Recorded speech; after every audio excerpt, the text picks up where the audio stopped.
We do have some breaking news. A judgment has been handed down on the legality of a planned pro-Palestinian march across the Sydney Harbour Bridge tomorrow afternoon. This has just happened. Reporter Ethan Ricks joins us again. He's outside the Supreme Court of New South Wales in Sydney. Ethan, thanks for being with us again. What do we know about this ruling?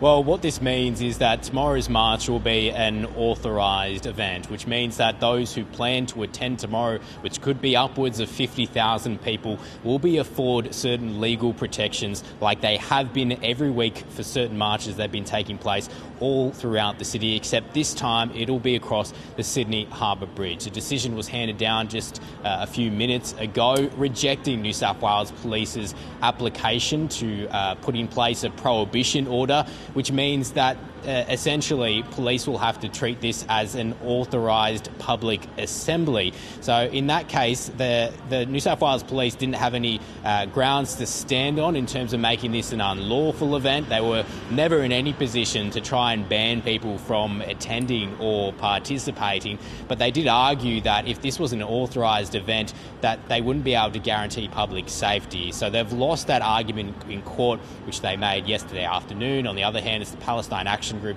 who've won this argument, saying that this is an important moment in time where Australia needs to send a message to the world, and what better place to do it than on the iconic Sydney Harbour Bridge. They say it is an urgent and horrific situation unfolding in Gaza at the moment, and that's because humanitarian organisations have raised the alarm about starvation, while UN authorities are calling for free-flowing aid into the Strip to avoid further deaths. Now, a couple of the protesters who are planning to attend tomorrow are here, and they rejoiced as they heard the news that tomorrow's event will go ahead as an authorised public assembly, and they believe they can work together with police now and politicians who previously had opposed this planned march across the Sydney Harbour Bridge. One of those was Premier Chris Minns, who quite early on, before this even made it to the Supreme Court, argued that it would cause chaos into Sydney. Of course, the Sydney Harbour Bridge is the great connector between the north and the south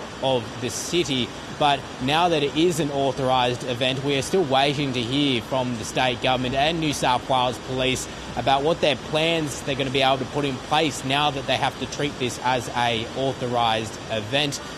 As far as the protesters were ever concerned, whether or not they got that protection or not, they were still planning to go ahead, rain, hail or shine. And it's expected to be quite a wet day tomorrow. They still expect upwards of 50,000 people, and they'll start that march, they say, at Lang Park and then march across the Sydney Harbour Bridge, sending that message to the world, they say, which will make global news. OK, Ethan, thank you very much for that update and that breaking news. Ethan Ricks are outside the New South Wales Supreme Court in Sydney. So if you just joined us, this march to go ahead, the judge declined to make a prohibition order over the rally. Just to clarify, a prohibition order wouldn't have banned the march, but it would have meant that attendees weren't protected for, offences like blocking roads and that sort of thing.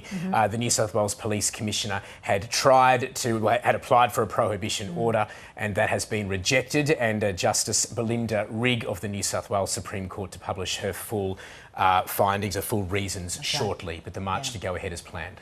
Now, the march is expected to attract something like 50,000 people. It's planned for tomorrow afternoon. ABC News Channel will be covering it when it happens.